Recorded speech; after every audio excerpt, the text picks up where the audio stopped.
Uji vaditës që vjen nëpërmjet kanalit të Klosit ka arritur me 1 korrik deri në fshatin Mallunz. Për shkak të një problemi me sifonin në porojën e fshatit Shoshaj, nuk ka qenë mundur që uji të vazhdojë më tej drejt fshatit Zënisht.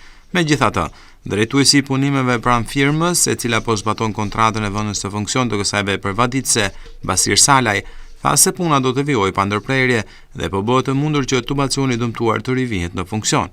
Së shpejti, tha Salaj, uji vaditës do të shkojë në drejtim të fshatit Zënisht, ku do të kenë mundësi banorët ta përdorin për vaditje.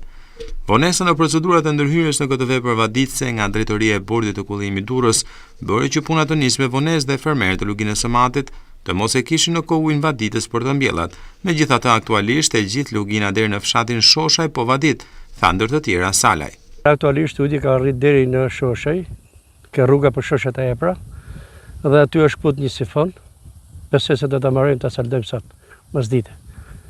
Njëkohësisht, kanali është në gjendje mirë teknike, pas një rehabilitimi të prej 20 e sa ditësh, dhe mendoj që një kohë shumë të shkurtër mund të kalojmë për Zënisht.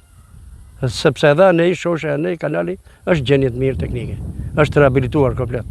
Është tepër në gjendje gjithë çdo seksion kanalit përballoj sasinë që ka.